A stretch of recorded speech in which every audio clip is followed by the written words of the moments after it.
সাউন্ডে কি কোনো সমস্যা হচ্ছে? না স্যার। ওকে, তাহলে দেখো, আমাদের আজকে নতুন টপিক সেটা হচ্ছে অনুসমতা বা কনগ্রুয়েন্স। ইংরেজিতে বলা হয় কনগ্রুয়েন্স, বাংলায় বলা হবে অনুসমতা। তো সংজ্ঞাটা পড়ার আগে আমি একটু বেসিক বলে দিই। যেমন ধরো, তোমার কাছে মনে করো এরকম একটা সংখ্যা আছে, ধরো 7 - 2। এই সংখ্যাটাকে 5 দ্বারা ভাগ করা যায় নাকি যায় না?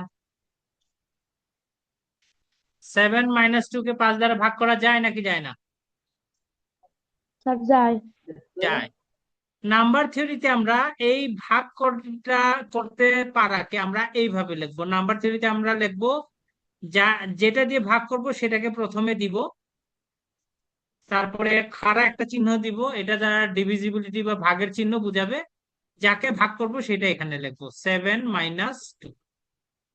আমরা নর্মালি ভাগকে আমরা এইভাবে বুঝি, কিন্তু নাম্বার থিওরিতে জিনিসটা লিখবো এইভাবে। বুঝা গেছে? তো এই লাইনটাকে যদি আমি কনগ্রুয়েন্স দিয়ে প্রকাশ করতে চাই, তাহলে 7 is congruent to 2 mod 5। আমরা পড়বো এইভাবে। ওকে, 7 is congruent to 2 mod 5।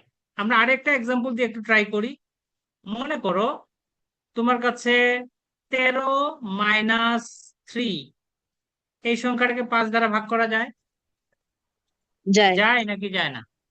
তাহলে এটাকে যায়। আমরা নাম্বার থিওরিতে কিভাবে লিখবো? নাম্বার থিওরিতে এটাকে আমরা লিখবো 13 - 3 ইজ ডিভিজিবল বাই 5। পড়তে হবে এইভাবে, এটাকে আগে বলতে হবে 13 - 3 ইজ ডিভিজিবল বাই কত? 5। তাহলে এটাকে যদি আমি নাম্বার থিওরিতে লিখি, তাহলে আমরা লিখবো 13 is congruent to 3 mod 5। আমার কথা বোঝা গেছে? বুঝেছি আমি। আমি কি বুঝাইতে পেরেছি তোমাদের কনগ্রুয়েন্স কিভাবে লিখতে জি হয়? স্যার। ওকে। জি স্যার। কনগ্রুয়েন্স আসলে কিছুই কিছুই না, কোন সংখ্যাকে একটা নির্দিষ্ট সংখ্যা দিয়ে ভাগ করলে ভাগশেষ কত আসবে সেটাই হচ্ছে কনগ্রুয়েন্স। মনে করো আমি এই যে 13 - 3 কে আমরা ধরো এইভাবে চিন্তা করি, 5 দিয়ে 13 কে ভাগ করো, তাহলে ভাগশেষ কত আসবে? ভাগফল 2 আসবে। আর ভাগশেষ কত আসবে? 3। তার মানে কনগ্রুয়েন্স লেখার সময় যাকে ভাগ করব তাকে প্রথমে দিতে হবে, 13 কে প্রথমে দিলাম। এরপরে কনগ্রুয়েন্সের চিহ্ন দিয়ে ভাগশেষ দিব, যেটা দিয়ে ভাগ করতেছি সেটা লেখার আগে মুড বসবো, mod 5। এটাই হচ্ছে কনগ্রুয়েন্স। কনগ্রুয়েন্স আর কিছুই না, যেখানে কে কে থাকবে, আমি যাকে ভাগ করতেছি সে কে, আমি যাকে ভাগ করতেছি সে হচ্ছে ভাজ্য, যেটা দিয়ে ভাগ করতেছি সেটাকে ভাজক, ভালো। এবং অবশিষ্ট যেটা থাকবে সেটা হচ্ছে কি? ভাগশেষ। অর্থাৎ ভাজ্য, ভাজক, ভাগশেষের যে সম্পর্ক সেটাই হচ্ছে কনগ্রুয়েন্স, আর কিছুই না। আমার কথা ক্লিয়ার নাকি ক্লিয়ার না? Clear sir. ওকে, তাহলে কনগ্রুয়েন্স প্রকাশ করার জন্য কি থাকবে? একটা সংখ্যা, নির্দিষ্ট সংখ্যা থাকবে, যে নির্দিষ্ট সংখ্যাকে আমরা এম বলবো, এবং অন্য দুইটা পূর্ণ সংখ্যা থাকবে এ এবং বি, যেখানে a - b কি দ্বারা বিভাজ্য? এম দ্বারা বিভাজ্য। তাহলে আমরা লিখবো A is congruent to B mod M. আমার কথা কি clear? A is congruent to B mod M. এতটুকু ক্লিয়ার কিনা দেখো। ক্লিয়ার? জি স্যার। হ্যাঁ। ওকে, তাহলে জি এখন স্যার। সংজ্ঞাটা দেখি। মনে করি এম একটি ধনাত্মক পূর্ণ সংখ্যা। একটি পূর্ণ সংখ্যা এ কে একটি পূর্ণসংখ্যা বি এর অনুসমতা মূলক এম বলে যদি a - b is divisible by M হয়, এবং ইহাকে A is congruent to B mod M আকারে লেখা হয়। কনগ্রুয়েন্স জিনিসটা ক্লিয়ার কিনা দেখো। ক্লিয়ার? কিভাবে লিখতে হবে? জি স্যার। ওকে, এখন মনে করো ধরো এ মাইনাস বি কে এম দ্বারা ভাগ করা যায় না। মনে করো এম দ্বারা এ মাইনাস বি কে ভাগ করা যায় না। আমরা সাধারণত জানি যে এম দ্বারা এ মাইনাস বি কে ভাগ করা গেলে তখন আমরা লিখি A is congruent to B mod M. আমরা এটা লিখি যদি এম দ্বারা এ মাইনাস বি কে ভাগ করা না যায় তাহলে আমরা লিখবো A is not congruent to B mod M. আমার কথা বোঝা গেছে? আমার কথা বোঝা গেছে কিনা দেখ। মনে জি করো স্যার। আমি একটা এক্সাম্পল দিয়ে বোঝার চেষ্টা করি। ধরো 7 - 2 এই সংখ্যাটাকে কি 4 দিয়ে ভাগ করা যায়? 7 - 2 এটাকে কি 4 দিয়ে ভাগ করা যায় নাকি যায় না? যায় না।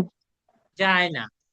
7 - 2 মানে 5। 5 কে তো আর 4 দিয়ে ভাগ করা যায় না, তাহলে এটাকে আমরা লিখবো কি 7 is not congruent to two mod কত দিব? 4। বুঝেছি? বুঝেছি না বুঝিনি? জি স্যার, বুঝছি স্যার। Okay okay. এখন দেখো 17 ইজ নট কনগ্রুয়েন্ট টু, মনে করো 17 কে যদি আমি 6 দিয়ে ভাগ করি, ভাগশেষ কত আসার কথা? 5। 5 আসার কথা না? 5 না দিয়ে যদি এখানে 3 দেই তাহলে নট কনগ্রুয়েন্ট। 5 ছাড়া অন্য যে কোনো কিছু দিলেই নট কনগ্রুয়েন্ট আসবে। এতটুকু ক্লিয়ার কিনা দেখো। ক্লিয়ার? জি স্যার। জি স্যার। ওকে। এখন কনগ্রুয়েন্ট কে বাংলায় কি বলা হয়? অনুসমতা। অনুসমতা।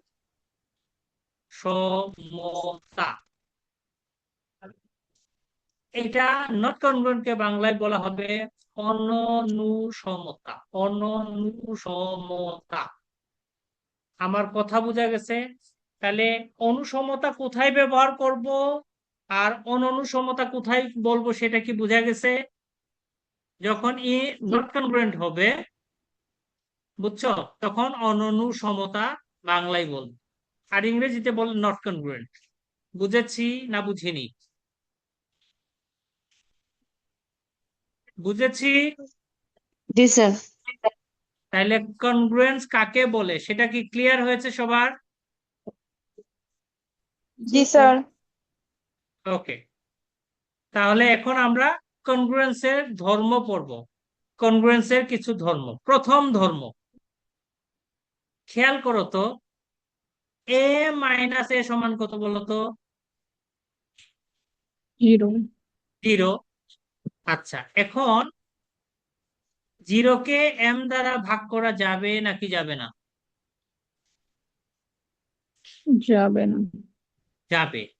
তাহলে আমরা যাবে। এখানে 0 কে A minus A by M লিখতে পারি।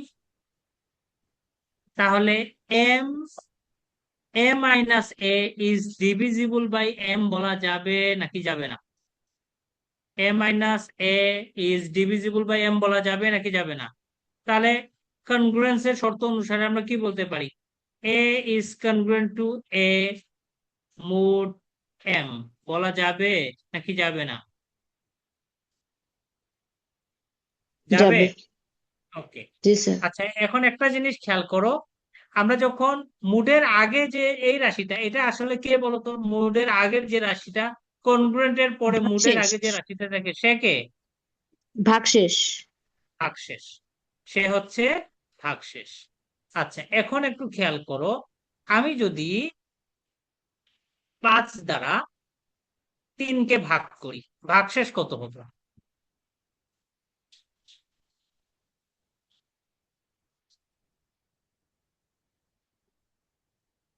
বলো, ভাগশেষ কত হবে? ভাগশেষ 3 থ্রি। হবে। থ্রি হবে।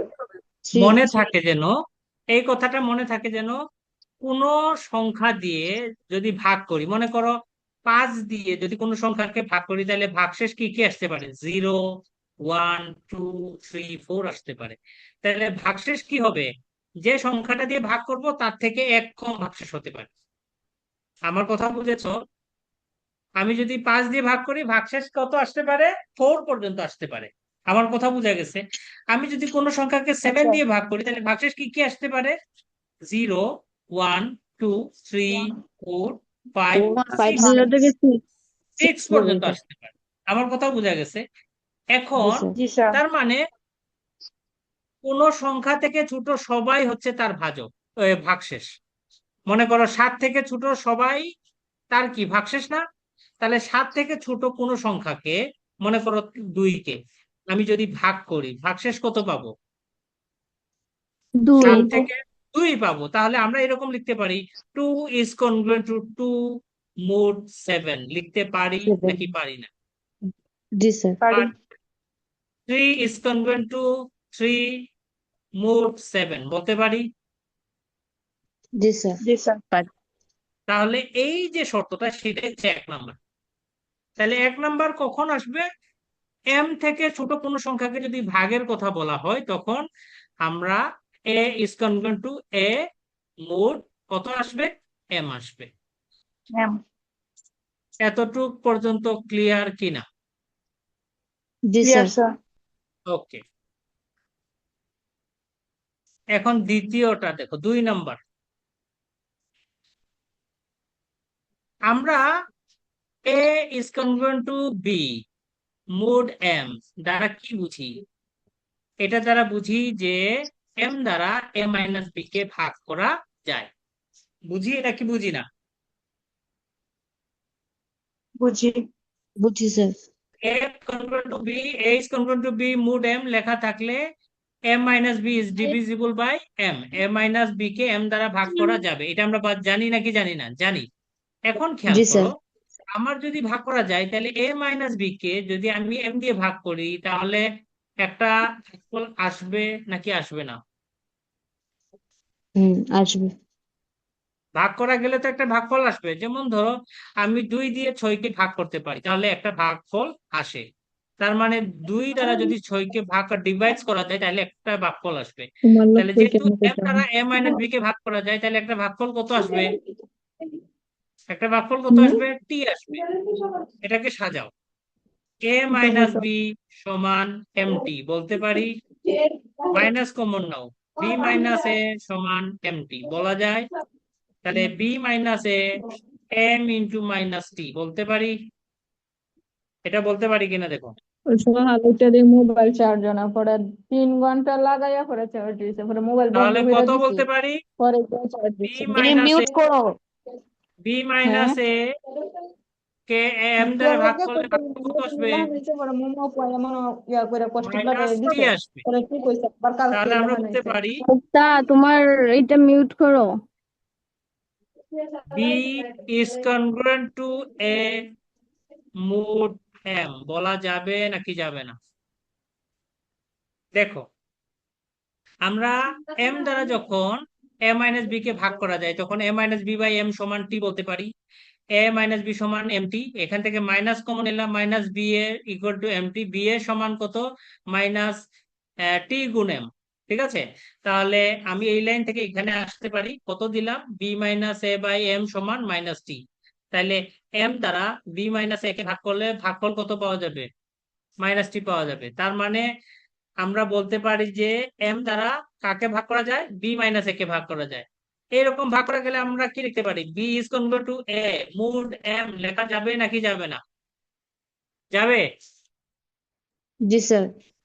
শুরু হয়েছিল কি দিয়ে? শুরু হয়েছিল a is congruent to b mod m, শেষ হয়েছে কোথায়? উল্টাটা। ওকে, উল্টাটাই শেষ হয়েছে না?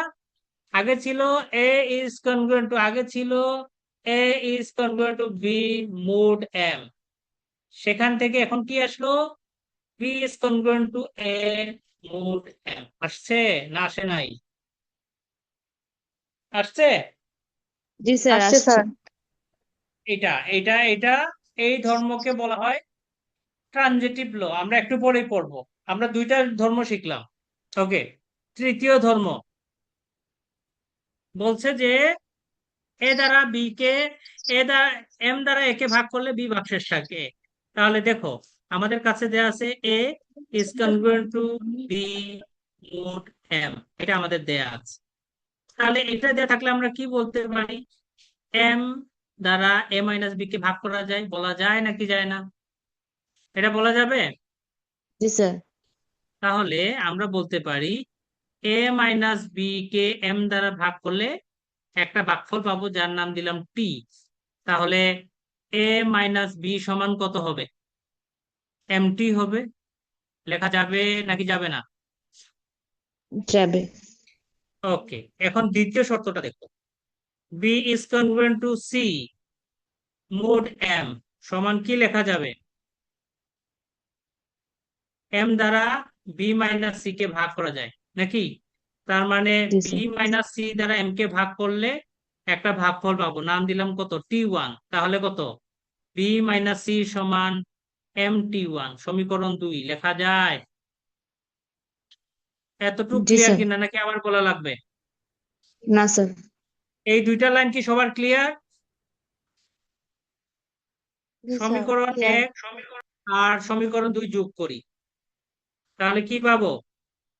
A minus B plus B minus C সমান এম টি প্লাস এম টি1 পাবো। বি আর বি কাটা যাবে, তাহলে এ মাইনাস সি সমান এম কমন নাও টি প্লাস টি1 লেখা যাবে। তাহলে এখান থেকে জি কি স্যার। বলতে পারি? এ মাইনাস সি বাই এম সমান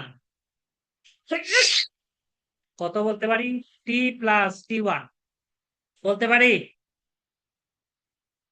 এটা বলতে পারি কিনা দেখো। জি স্যার। তাহলে এম দ্বারা এ মাইনাস সি কে ভাগ করা যায়। এখান থেকে আমরা সিদ্ধান্ত নিতে পারি A is congruent to C mod M, বলা যাবে নাকি যাবে না? যাবে।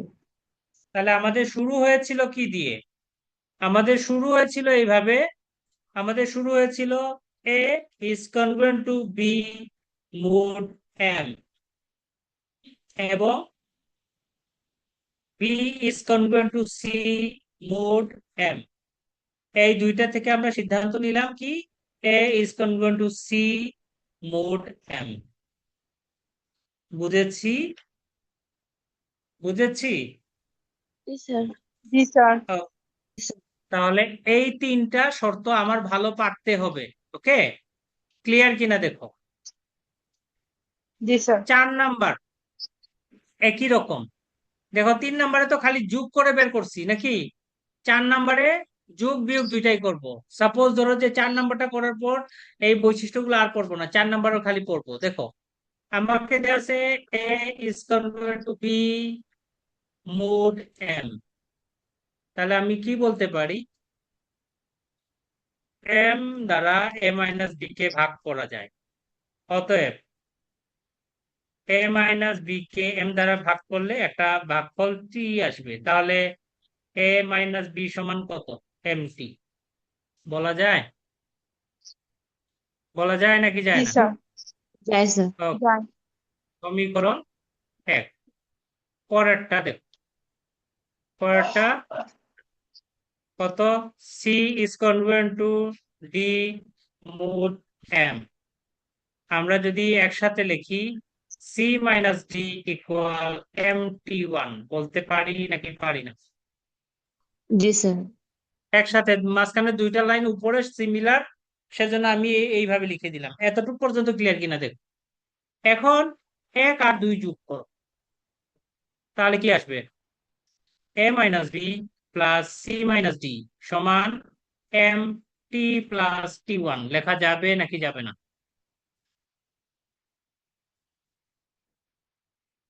যাবে sir. A plus C minus B plus D সমান এম টি প্লাস টি1 বলা যাবে? জি স্যার।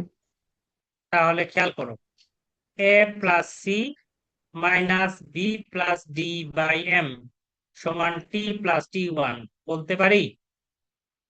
তার মানে কি এম দ্বারা A plus C minus B plus D কে ভাগ করলে ভাগফল পাওয়া যাবে। তাহলে কি বলতে পারি, A plus C is congruent to B plus D mod M, বলা যাবে নাকি যাবে না?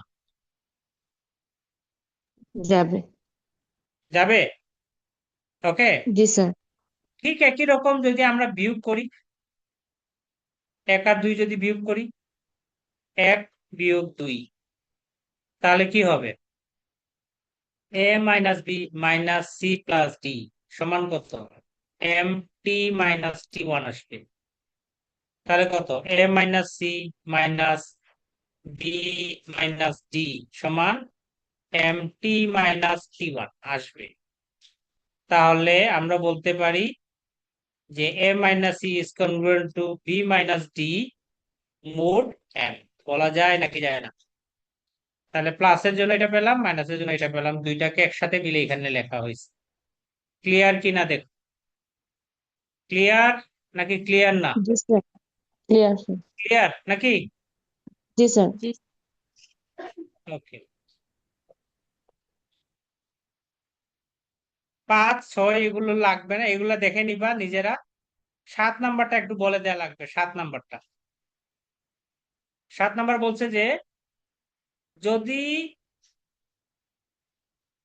যদি a is congruent to b mod m হয়, তাহলে a to the power k is congruent to b to the power k mod m হবে, যেখানে k এর মান 1 সমান অথবা 1 থেকে বড়। কিন্তু এইটা হলে এই সামনেটা নাও হতে পারে, সামনেটা হলে পিছনেটা অবশ্যই হবে, কিন্তু পিছনেরটা হলে সামনেটা হবে না, নাও হতে পারে, সেটা বলছি। ওকে।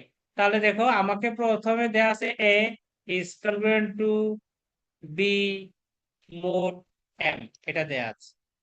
তাহলে এখান থেকে বলতে পারি a মাইনাস বি সমান এম কে, বলা যায় নাকি যায় না? এটা বোঝা গেছে নাকি যায়নি?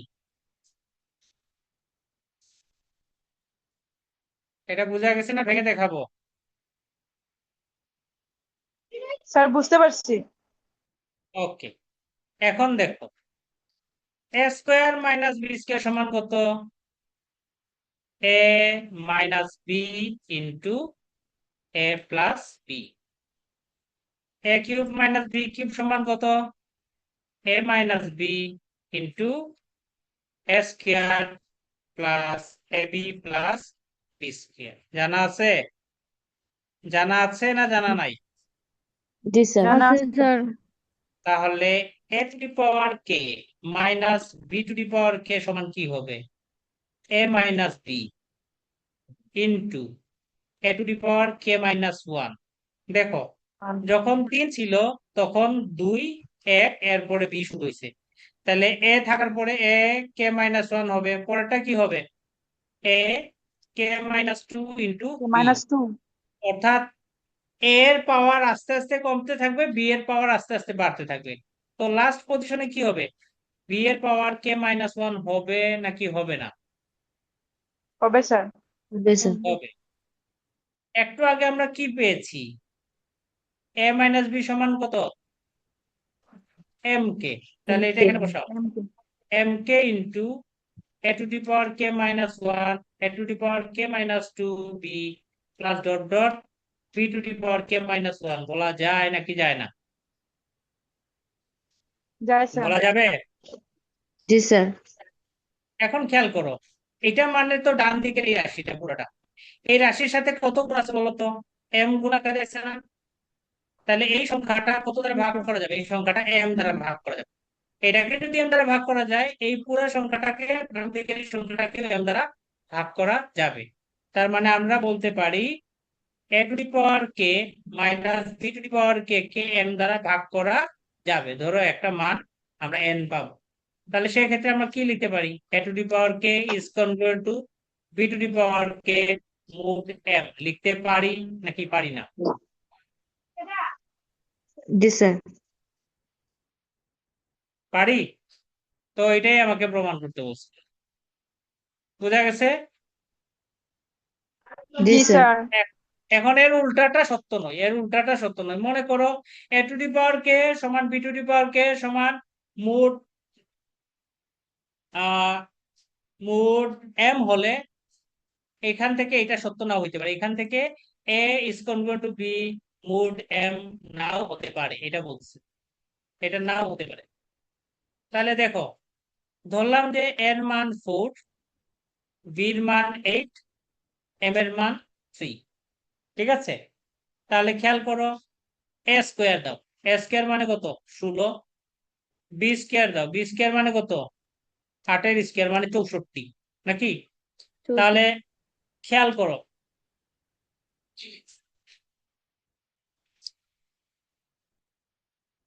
4 square is congruent to 8 square mod 3 লেখা যায় কিনা? এটা লেখা যায় কিনা দেখো তো। যাই স্যার। Yes, sir. কারণ 4 স্কোয়ার মানে 16, 16কে 3 দ্বারা ভাগ করলে ভাগশেষ কত আসবে? 16কে 3 দ্বারা ভাগ করলে 3 ভাগশেষ আসবে 1, নাকি? 1. ঠিক একই 1 রকম 64কে 3 দ্বারা ভাগ করলে ভাগশেষ কত আসবে? 1 আসবে না? 1 1 জি স্যার। তাহলে আমরা 4 square is congruent to 8 mod 3 বলতে পারি নাকি পারি না? পারি স্যার। ওকে, কিন্তু তাহলে কি এটা বলা যাবে 4 ইজ কনগ্রুয়েন্ট টু 8 মুড 3 বলা যাবে? যাবে না। কারণ কি, 3 দ্বারা 4কে ভাগ করলে ভাগশেষ কত আসবে? 1। 1. 3 দ্বারা 8কে 1 ভাগ করলে ভাগশেষ কত আসবে? 2। 1. তাহলে এটা Also লেখা 2. যাবে না। 2 ওকে, এটা লেখা যাবে জি স্যার। না। তার মানে আমাকে কি বলছে খেয়াল করো, যদি a is congruent to b mood m হয়, তাহলে a two the power k is congruent to b two the power k mood m হবে। কিন্তু a two the power k congruent to b two the power k mood m হয়, তাহলে a is congruent to b mood m নাও হতে পারে। সেটা প্রমাণ করে দেখাইলাম। এতটুক পর্যন্ত ক্লিয়ার কিনা দেখো। Clear sir. ওকে, এই দুইটা আমরা পরে দেখতেছি, 8, 9, 10। এখন একটা প্রমাণ দেখবো, এটা খুব ইম্পর্টেন্ট, খুব খুব ইম্পর্টেন্ট, খুব খুব ইম্পর্টেন্ট, তোমাদের পরীক্ষাতে আসার খুব সম্ভাবনা আছে এই প্রশ্নটা। এর আগে আমাকে বলো, রিলেশন কি জানো তো? Relation, what is relation? সম্পর্ক কি? সম্পর্ক, সম্পর্ক আমরা সেটের সময় পড়তাম। দুইটা সেটের যদি ক্রস গুণন করা হয়, তাহলে সকল উপাদান থাকবে যেখানে এক্স হবে প্রথম সেটের, ওয়াই হবে কি দ্বিতীয় সেটের, নাকি? জানা আছে না? ওকে, জি স্যার। মনে করো, মনে করো এ সেটের উপাদান 1, 2, বি সেটের উপাদান এ বি সি। তাহলে এ ক্রস বি তে কে কে আসতে পারে? 1a, 1B 1b, 1C 1c, 1B 1C 2a, 2B 2b, 2B 2C 2c আসবে। আসবে স্যার। ওকে, মনে করো আমি একটা সেট নিলাম এস, 1a, তারপরে 1b, তারপরে 2c। তাহলে এই এস, সেটা এ ক্রস বি এর কি সাবসেট না? জি স্যার। তাহলে এস টাকে বলা হয় রিলেশন, এস কে বলা হয় রিলেশন রিলেশন। রিলেশন বুঝা গেছে? জি এখন স্যার। আমাকে রিলেশনকে বলা হয় সম্পর্ক বাংলায়। এখন তুমি বলো যে সমতুল সম্পর্ক কাকে বলে? সমতুল সম্পর্ক যে ইকুই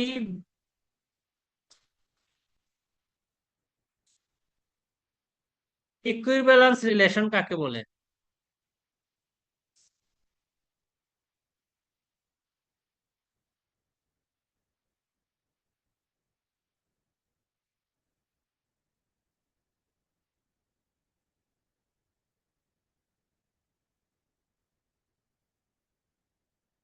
ইকুইভ্যালেন্স রিলেশন কাকে বলে?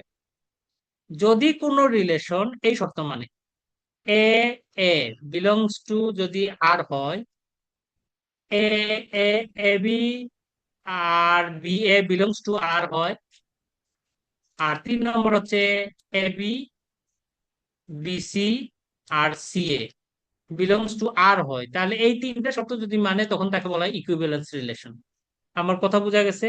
অর্থাৎ প্রথমটা হচ্ছে রিফ্লেক্সিভ প্রপার্টি, দ্বিতীয়টা হচ্ছে সিমেট্রিক প্রপার্টি, তৃতীয়টা হচ্ছে ট্রানজিটিভ প্রপার্টি। তার মানে একটা সম্পর্ক যদি রিফ্লেক্সিভ, সিমেট্রিক এবং ট্রানজিটিভ হয় তখন তাকে বলা হবে ইকুইভ্যালেন্স রিলেশন। আমার কথা বোঝা গেছে? এখন আমাকে দেখাইতে বলছে যে অনুসমতা হচ্ছে ইকুইভ্যালেন্স রিলেশন। তাহলে ইকুইভ্যালেন্স রিলেশনে কি প্রথম শর্ত কি, রিফ্লেক্সিভের শর্ত কি ছিল? এ এ বিলংস এ টু রিলেশন হইতে হবে। তার মানে কি অনুসমতার ক্ষেত্রে কি হইতে হবে? A is congruent to A, mod M হতে হবে। এটা অলরেডি আমরা প্রমাণ ওই করেছি যে আমরা প্রথমটা যেটা প্রমাণ করছিলাম। Yes yes. তাহলে প্রথম শর্তটা আমি এখানে একবার লিখবো, কিভাবে লিখতে হবে সেটা কি আমি বলে দিব না তোমরা বুঝেছো? না স্যার, স্যার এটা তো বুঝতে সেমটাই পারছি হবে স্যার। প্রথমটা। জাস্ট ওইটা ওই তিনটা প্রথম আমরা যে বৈশিষ্ট্যগুলো পড়েছিলাম না, ওই প্রথম তিনটা বৈশিষ্ট্য হ্যাঁ এখানে হ্যাঁ। সাজায় লিখতে হবে, সেইটাই হচ্ছে কথা। জি স্যার। আচ্ছা, স্যার অ্যাবস্ট্রাক্টে ছিল স্যার থার্ড ইয়ারে ইয়েস ইয়েস। হ্যাঁ ফার্স্ট চ্যাপ্টার। তাহলে প্রথম শর্তটা বাংলায় যদি বলো, বাংলায় হবে প্রতিবর্তিতা ধর্ম, ইংরেজিতে হবে রিফ্লেক্সিভ প্রপার্টি। বলা লাগবে নাকি বলা লাগবে না? লাগবে না না স্যার, স্যার। লাগবে না।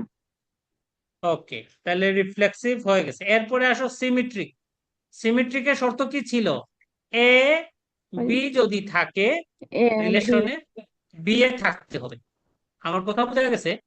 তাহলে এ জি দ্বিতীয়টা স্যার। Is equal to B mod M B যদি মুড হয়, এম সেখান থেকে তাইলে আমাদের বি দেখাতে হবে কোন B is equal to congruence A to A mod M হবে। এম এ দেখাতে মোড হবে। এম হবে। এটা অলরেডি আমরা দেখিয়েছি, নাকি দেখানো লাগবে? 2 নম্বরটা। লাগবে না না স্যার। স্যার, লাগবে না, এটা 2 নম্বরটা। তাহলে এটাকে বলা হয় সিমেট্রিক প্রপার্টি। সিমেট্রি। বুঝেছি? পরে আসো জি ট্রানজিটিভ। স্যার। ট্রানজিটিভে কি ছিল? এটা তো এ তিন আর বি নাম্বারটা এ আর এ কনগ্রান্স টু যদি B A mod M congruence to মধ্যে বি আর এ থাকে, তাহলে congruence to B C mod অবশ্যই এম। আর রিলেশনের এ মধ্যে থাকতে হবে। কনগ্রেন্স, এ যদি তাহলে A is congruent to B, B congruence to C হলে C congruence to A B mod is M congruent to হবে। সি মোড এম হলে মুড এই এম দুইটা হলে থেকে আমাকে তাহলে সিদ্ধান্ত সি নিতে হবে congruence to C A A. Is congruence to congruent to C A mod M হবে। C mod M. অলরেডি 3 নম্বর প্রপার্টিস আমরা প্রমাণ করেছিলাম, মনে আছে না নাই? আছে স্যার। মনে আছে। পরে দেয়া লাগবে? না স্যার লাগবে না। না। তাহলে যেহেতু অনুসমতা রিফ্লেক্সিভ ধর্ম, সিমেট্রিক ধর্ম এবং ট্রানজিটিভ ধর্ম মেনে চলে, অতএব এটি একটি কি বলে, এটি সমতুল একটি সম্পর্ক। সমতুল সমতুল। সম্পর্ক। এখানে একটা জিনিস ভুল হয়ে গেছে, অনুবর্তিতা মানে রিফ্লেক্সিভ, আবার দেয়া আছে এটাতে ট্রানজিটিভ, ট্রানজিটিভ, ট্রান্স ট্রান্সজিটিভ, জিটিভ, ট্রানজিটিভ। Okay, transitive property. জি স্যার। এতটুকু ক্লিয়ার? জি sir. Okay. Complete residue system. Complete residue system আমরা একটা এক্সাম্পল দিয়ে বোঝার চেষ্টা করি আগে। মনে করো তোমার কাছে ধরো এই সেটটা দেয়া আছে, কি কি? -5, -4, -3, -2, -1, 0, 1, জিরো 2, টু 3, 4, 5। Four five. কয়টা দেয়া আছে? 11টা, নাকি? 11টা দেয়া আছে না? ওকে। জি এই স্যার। প্রতিটা সংখ্যাকে যদি আমি 11 দিয়ে ভাগ করি তাহলে কি কি ভাগশেষ আসতে পারে? আমরা জানি যে 0 থেকে 5 পর্যন্ত 11 থেকে ছোট, তাইলে তাদেরকে 11 দিয়ে ভাগ করলে ওই সংখ্যাগুলো তার ভাগশেষ আসবে, নাকি? আসবে? জি। ওকে। তাহলে -1কে যদি আমি ভাগ করি, -1কে 11 দিয়ে ভাগ করি, ধরো দিয়ে 11 দিয়ে -1কে ভাগ করলাম, কতবার যাবে? 0। 0 বার যাবে। এখানে কত বসবে? 11 বসবে, নাকি? 11 স্যার বসবে নাকি? না, জিরো 0 না, তার 11 কেন বলছি? জিরো। 0 বার যাবে না। 0 থেকে মাইনাস যেতে হলে মাইনাসের বার যাও, -1 বার যাবে। বুঝছো? -1 এখানে মাইনাস। তাহলে কতবার হবে? -11 বার হবে। জি নিচে স্যার -11 হবে কিনা? হ্যাঁ স্যার জি স্যার মাইনাস হবে? প্লাস তাহলে প্লাস কত হবে? জি স্যার 11 হবে 10 10 10 10 প্লাস 10 10 হবে না? 10 প্লাস 10 হবে না? জি স্যার তাহলে আমরা এটা বলতে জি হবে পারি স্যার স্যার কি এরপরে হবে -1 is congruent to 10 মোট মোড 11 বলা যায় নাকি 11 যায় না? যাই বলা স্যার জি যায়? স্যার যায় -2 is congruent to 2 9 congruent মোট 9 11 মোড বলতে পারি। 11 জি sir minus -3 is congruent to congruent 8 8 মোট 11 বলা মোড যায়। 11 জি যাই sir sir -4 is congruent to 7 7 মোট 11 বলা যাবে। জি যাবে -5 sir sir is congruent to 6 6 মোট 11 বলা 11 যাবে। যাবে নাকি জি যাবে না? স্যার যাবে স্যার ওকে, এখন আসো 0 is congruent to 0 মোট 11 বলা যাবে।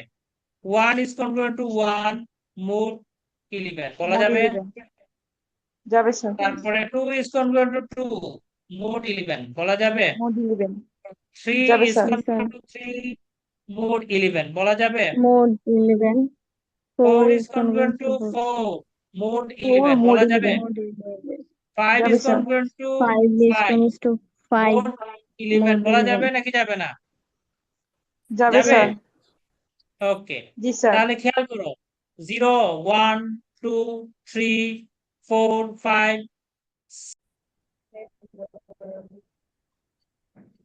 তাহলে আমরা কি পেলাম? আমরা পেলাম কি? আমরা 11 দ্বারা কোনো সংখ্যাকে ভাগ করলে ভাগশেষ কি কি আসতে পারে? 0 থেকে শুরু করে 10 পর্যন্ত আসতে পারে নাকি পারে না? মানে একটা জামাই একটা টাকা দিতে ফর্ম ফিল আপের জন্য 10 পর্যন্ত আসতে পারে কিনা? কত 10,000 টাকা আইনা বেতন জি স্যার আসতে পারে। জি স্যার জি ওকে, স্যার স্যার মানে এক মাসে তো আর কি মিউট করো, মিউট করো।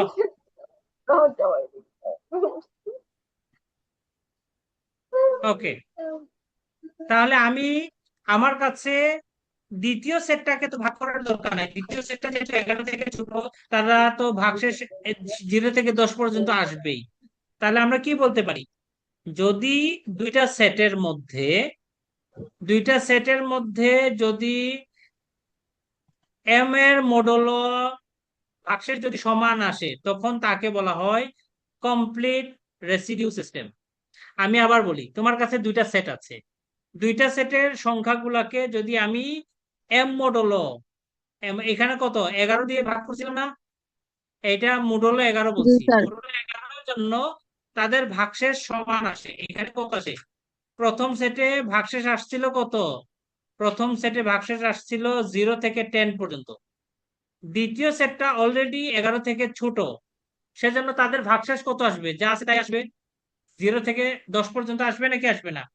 দুইটা সেটের যদি সমান ভাগশেষ আসে যে কোনো মডুলের জন্য, তখন ওই দুইটা সেটকে বলা হবে complete residue system. Complete residue system. আমার কথা বোঝা গেছে? জি স্যার জি স্যার। ওকে, স্যার দুইটা কি এখন দেখিয়ে দিতে হবে? হ্যাঁ, দুইটা দেখানো আলাদা করে দরকার। দেখিয়ে তোমাকে দেওয়া লাগবে? তোমাকে শুধু সংজ্ঞাটা জানা থাকতে হবে। কখনো এক্সাম্পল আসে না, আমি তোমাকে বোঝানোর জন্য এক্সাম্পল দিয়ে বোঝাচ্ছি। ওকে, এখন জি খেয়াল করো, আমার কাছে দুইটা সেট না দিয়ে যদি একটা সেট থাকতো, তাহলেও কমপ্লিট রেসিডিউ সিস্টেম হবে। যদি এই যে এখানে কতটা সংখ্যা আছে? 10টা সংখ্যা না? -5 থেকে 5 11টা সংখ্যা আছে, 11টা 11টা সংখ্যা আছে। এই 11টার মধ্যে কি হইতে হবে? তাদের কেউই আরেকজনের অবশিষ্ট হতে ভাগশেষ যদি না হয়। এখানে কেউ কি আরেকজনের ভাগশেষ হইতে পারছে? হয়নি তো। -1 এর ভাগশেষ 10, -2 এর 9, -3 এর 8। এখানে ভাগশেষ গুলা সব কি কি আসছে? ভিন্ন ভিন্ন আসছে নাকি আসেনি? আসছে আসছে নাকি আসে নাই? মানে সেম হচ্ছে না দুইটা বাক্সের? দুইটা ভাগশেষ কখনো কি সমান হয়েছে? না না না বুঝতে না। পারছি তাইলে প্রথম শর্ত এই কথা বলছে যে তোমার কাছে যদি একটা সেট থাকে, এই সেটের যে কোনো দুইজনের ভাগশেষ যদি কখনোই সমান না হয়, ঠিক আছে, এবং প্রত্যেক সংখ্যার জন্য যদি আলাদা আলাদা যদি ভাগশেষ থাকে তখন ওই সেটকে বলা হবে কমপ্লিট রেসিডিউ সিস্টেম। আবার কথা বোঝা গেছে? জি স্যার। এতটুকু পর্যন্ত ক্লিয়ার কিনা দেখো, কমপ্লিট রেসিডিউ সিস্টেম বোঝা গেছে কিনা দেখো। জি স্যার, জি বুঝতে স্যার। পারছি। ওকে, এখন আসো পরেরটা, রিডিউস রেসিডিউ সিস্টেম বা হ্রাসকৃত অবশেষ যুগ। হ্রাসকৃত অবশেষ যুগ আগের মতো মনে করি এম হচ্ছে একটি স্থির ধনাত্মক পূর্ণ সংখ্যা, কে সংখ্যক পূর্ণ সংখ্যা a1 a2 a3 up to ak, set কে মূলধন এম এ হ্রাসকৃত অবশেষ জুট বলা হবে যদি আগে কয়টা শর্ত ছিল? দুইটা শর্ত, এখন নতুন একটা শর্ত, যদি এ আই এম যদি কোপ্রাইম হয়, আর আগের দুইটা তো same, A I is not congruent to A J mod M, এবং প্রত্যেক এন এর জন্য একটি এআই বিদ্যমান থাকবে। আমার কথা বোঝা গেছে? তার মানে কমপ্লিট রেসিডিউ সিস্টেমের সাথে যদি প্রথম শর্তটা যুক্ত হয় তাহলে রিডিউস রেসিডিউ সিস্টেম হবে। ওকে, বুঝেছি না আবার বলা লাগবে? বুঝতে পারছি স্যার। ওকে, এখন দেখো আমি 2 নাম্বার এক্সাম্পলটা দিয়ে ট্রাই করব। দেখো, -3 কে যদি 10 দিয়ে ভাগ করি 7 মোট 10 আসবে। -1 কে যদি 10 দিয়ে ভাগ করি 9 মোট 10 আসবে। 1 কে আসবে স্যার। যদি 1 মোট 10 লিখতে পারি। 3 কে 10 দিয়ে ভাগ করলে 3 মোট 10 রিমোট। লেখা যাবে নাকি যাবে না? যাবে স্যার। যাবে। এখন খেয়াল করো, আমার কাছে a1 ai, দেখো ai a1 a2 ak এবং m, এদের গোসাগু কত হইতে হবে? গোসাগু 1 হইতে হবে। এখন খেয়াল করো, -3 এবং 10 এর গোসাগু কত বলো তো? আমরা যখন গোসাগু পড়েছিলাম তখন বলছিলাম কি, নেগেটিভ। নেগেটিভ নেগেটিভ যদি কোনো কিছু থাকে তাকে পরমান দিয়ে পজিটিভ দিয়ে গোসাগু বের করতে হয় বলছিলাম। দিতে হয়। মনে আছে না নাই? জি স্যার। 3 আর মনে 10-এর আছে। গোসাগু কত? 1। বুঝছো? A1 -1 এবং 10 গোসাগু যদি বের করি, -1 এর মডুলাস 1 কমা 10 এর গোসাগু কত হবে? 1 1। ওকে, তারপরে 1 এবং 10 এর গোসাগু কত হবে? 1 হবে। 3 1 এবং 10 এর গোসাগু কত হবে? 1 হবে। 1 তার মানে -1 -3 1 3 তারা 1 নম্বর শর্ত মানে নাকি মানে না? সবার গোসাগু কত হইতে হবে? 1 হইতে হবে। মানে। প্রমাণ করছি না করি নাই? জি স্যার। ওকে, জি স্যার। দ্বিতীয় শর্ত কি বলছে? তাদের কখনো দুইজনের ভাগশেষ সেম হইতে পারবে না। দেখো, -3 এর জন্য আসতেছে 7, -1 এর জন্য আসতেছে 9, 1 এর জন্য 1, 3 এর জন্য 3। কারো ভাগশেষ, এই চারজনের কি ভাগশেষ কি সমান নাকি সমান না? সুবদ্ধ। সমান না। সমান না। তাহলে 2 নম্বর শর্ত মানতেছে? জি জি স্যার। স্যার, মানতেছে নাকি মানতেছে না? মানতেছে। মানতেছি। এখন দেখো, যে কোনো পূর্ণ সংখ্যা n এর জন্য একটি অনন্য ai বিদ্যমান থাকবে যেখানে n is congruent to ai মোট m হবে। মনে করো তোমার কাছে ভাগশেষ ভাগশেষ থাকতে হবে। মনে করো তোমার কাছে যে কোনো একটা সংখ্যা আছে 77, যে কোনো একটা সংখ্যা 77, এটাকে যদি 10 দিয়ে ভাগ করো মোট 10, ভাগশেষ কত আসবে? 7 আসবে? 7 আসবে নাকি আসবে না? তার মানে জি আমার স্যার। কি আসতেছে? -3 এর জন্য -3 হচ্ছে এআই, এআই। ওকে, বলা যায় নাকি যায় না? তাহলে যে কোনো পূর্ণ সংখ্যার জন্য এই সেটের একটা উপাদান পাওয়া যাবে। বুঝা গেছে? মনে করো তুমি 71 ইজ কনগ্রুয়েন্ট টু 1 মোট 10 বলতে পারি নাকি পারি না? বলতে পারি। তাইলে এই যে 1 এর জন্য একটা সংখ্যা 71, এরকম অনেকগুলো সংখ্যা পেতে পারি আমরা। তার মানে দ্বিতীয় শর্তটা মানতেছে। তার মানে তিনটা শর্ত যেহেতু মানে, তাহলে এটাকে কি বলা হবে? Reduce residue system. Reduce residue system, R R S. আগেরটা ছিল কত? Complete residue system, C residue system. R S. আমার কথা ক্লিয়ার নাকি ক্লিয়ার না? জি স্যার, Clear, sir. বুঝছি। ওকে, তাহলে এইটার এক্সাম্পলটা দিয়ে আমরা শেষ করব। দেখো কত আছে। 22 মাইনাস 1 43 46 মাইনাস 19 79 113 452। এটার এক্সাম্পলটা দিয়ে আমরা শেষ করব।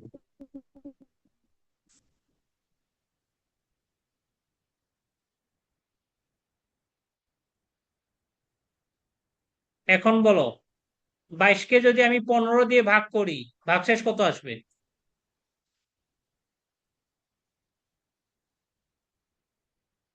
By 22 is congruent to 5 mod 15, বলা যায় নাকি যায় না?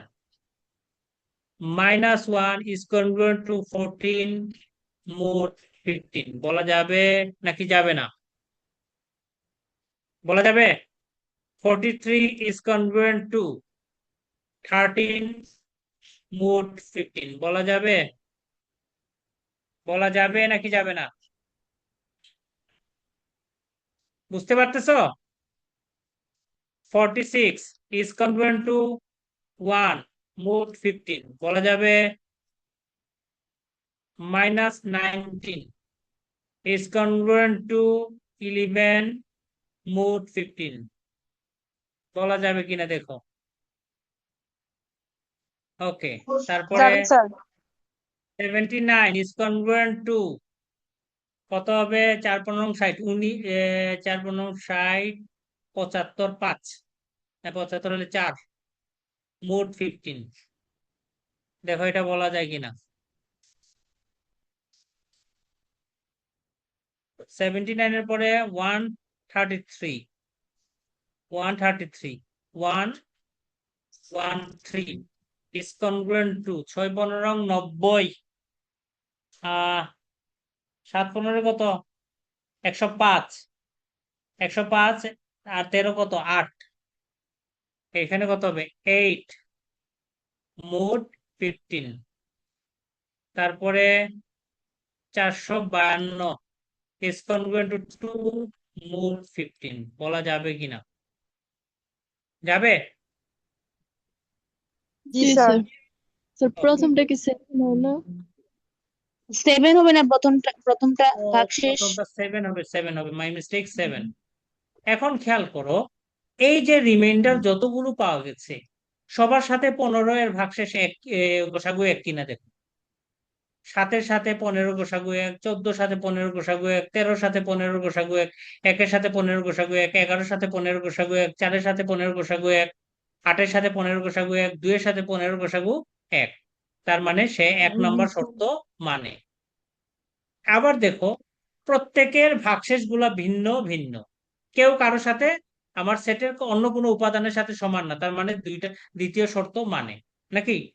এখন যে কোনো একটা জি স্যার। সংখ্যা নাও, তাকে ভাগ করলে এইখানকার যে কোনো একজনকে পেতে পারি, ভাগশেষ যে কোনো একজনকে পেতে পারি। আমার কথা বোঝা গেছে? তাহলে তিনটা শর্তই মানে, তার মানে কি এই সেটটাকে কি বলা হবে? এই সেটটাকে কমপ্লিট। বলা হবে আর আর এস, বলা হবে রিডিউস রেসিডিউ সিস্টেম। বলা যাবে নাকি যাবে না? জি স্যার।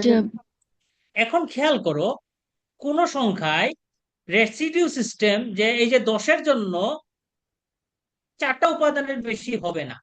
15-এর জন্য এখানে কয়টা উপাদান লিখছি? 1টা 2টা 3টা 4টা 5টা 6টা 7টা 8টা। 15-এর জন্য 8টা, এর বেশি আর কখনো হওয়ার সুযোগ নাই।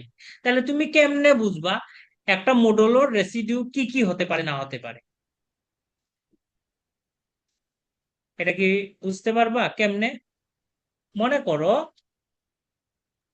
এটা 10-এর রেসিডিউ কারা কারা ছিল, 10-এর রেসিডিউ কে কে ছিল? -3 -1 1 আর 3 ছিল না? ছিল নাকি ছিল না? দ্বিগুণের থেকে কম। জি স্যার তাইলে জি এই স্যার। 4টা ছাড়া অন্য কোনো কিছু ছিল না। সেটা বের করার নিয়ম হচ্ছে, যদি এমসিকিউতে থাকে তোমাকে বললো যে মডুলো মডুলো 10 এর জন্য, বা 10 না, আরো আরো কি করে দিলাম, ধরো 7, 7 না, আরো সহজ করে দিই, ধরো 6 এর জন্য রিডিউস রেসিডিউ সিস্টেম কতটি? এইরকম প্রশ্ন থাকতে পারে এমসি, ওই যে 1 মার্কের জন্য। তাহলে 6 এর জন্য রেডিউস আরআরএস কয়টা হবে, আরআরএস এর সেটের উপাদান কয়টা থাকবে, সেটা বের করার সবচেয়ে সহজ উপায় হচ্ছে 5 6 বের করবা। 5 বের করা পারি নাকি পারি না? 5 6 বের করতে পারি নাকি পারি না? সরি স্যার করো নাই, প্র্যাকটিস করো নাই। 5 6 হচ্ছে 2 গুণ 3, তাহলে 5 মাল্টিপ্লিকেটিভ, 5 2 গুণ 5 3। প্রাইম নাম্বারের 5 কত বলতো? প্রাইম নাম্বারের 5 কত? P p minus minus 1. 1। তাহলে 2 এর 5 কত? 2 বিয়োগ 1। 3 এর 5 কত? 3 বিয়োগ 1, তাহলে 1 মাইনাস গুণ, ওয়ান তাহলে 2. 6 এর আরআরএস হবে 2টি।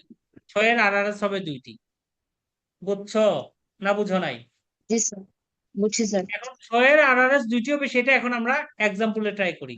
6 দ্বারা যদি কাউকে ভাগ করি, কি কি ভাগশেষ আসতে পারে? 0 1 2 0 1 2 5 পর্যন্ত। 4 5 4 5 পর্যন্ত 5 আসবে নাকি? জি স্যার। এখন খেয়াল করো, এদের মধ্যে কারা 6 এর সাথে গসাগু 1 তৈরি করে? 1, তারপরে 5 আর 6 এর গসাগু 1, তার মানে 1 এবং 5 এরা হচ্ছে 6 এর আরআরএস। বুঝছি না বুঝি জি নাই? স্যার। বুঝা গেছে নাকি আবার বলা লাগবে? না স্যার। ওকে, এখন দেখো, এটাকে আমি একটু এই যে 1 5 না লিখে অন্য কিছু লিখতে পারি। যেমন ধরো আমি দিলাম 13,18, এটা 6 এর আরআরএস বলা যাবে নাকি যাবে না? কারণ 6 দিয়ে 13 কে ভাগ করলে ভাগশেষ 1 থাকবে, 18 না, সরি 18 না, সরি সরি মাই মিস্টেক, 17। 18 17 দাও। 17 17 হইলে ভাগশেষ কত হবে বলো তো? 17 হইলে ভাগশেষ কত আসবে? 1. 5 নো, 5 5 আসবে না? তাহলে 5. 6 জি এর স্যার, 5. আরআরএস হওয়ার জন্য কে কে দরকার? 1 এবং 5 দরকার নাকি? 1 এবং 1 5 এবং দরকার 5 না? জি স্যার তাহলে 1 5 আসবে এইরকম সংখ্যা নিয়ে যদি সেট হয়, মনে করো ভাগশেষ 1 আসবে কোথায়? 13 তে ভাগ করলে, 6 দ্বারা ভাগ করলে ভাগশেষ 1 আসবে। 17 নিলে ভাগশেষ 5 আসবে। তার মানে 17 আর 13 এর সেট, সেটা হচ্ছে 6 এর আরআরএস বলা যাবে। Is it clear or not? Clear জি স্যার। স্যার তাহলে মনে থাকে যেন কোন সংখ্যার মোডুলো এম, মোডুলো এম এর আরআরএস কত হবে বলতো? 5 অফ এম। মনে থাকবে? 6 এর আরআরএস কত ছিল? 5 অফ জি 6। স্যার। 5 অফ 6 সমান কত? 2 পাইছিলাম না? 2 পেয়েছিলাম, পেয়েছিলাম। জি স্যার 10 এর আরআরএস কত হবে? 10 জি এর স্যার। আরআরএস কত হবে? 5 অফ 10। 4 4 10 5 অফ 10 মানেই তো 4। 5 অফ 10 মানে কত? 5 অফ 2 গুণ 5। 2 in 5 অফ 2 5 গুণ 5 অফ 5। 5 5 of অফ 2 5 মানে 2 1 মানে গুণ 4। 4 টাইম হইলে 1 কম বলছিলাম না? জি জি স্যার। জি sir. Sir clear or not? Clear জি স্যার। স্যার আজকে এতটুকুই থাকবে। তোমরা 5 এর অঙ্কগুলো আবার ভালো রকম করবা, তোমরা মনে হয় এগুলো ভালো রকম করতেছো না। ওকে, ওকে স্যার। আজকে এতটুকুই থাকলো। আগামী দিন আমরা পরের ক্লাসটা মানে পরের টপিক গুলো করবো, ঠিক আছে? ওকে। Okay sir. আচ্ছা, আজকে কালো স্ক্রিন হয়, কারো কি সমস্যা হচ্ছে? কালো না স্ক্রিনে স্যার। ভিডিওটা ভালো হয়, না সেজন্য স্যার স্ক্রিনটা কালো করে দিছি। বুঝেছো? জি জি স্যার। স্যার ওকে, ঠিক আছে, তাহলে আজকে এতটুকুই থাকলো। ওকে, ওকে স্যার, নমস্কার স্যার। নমস্কার। আদাব স্যার আদাব আদাব।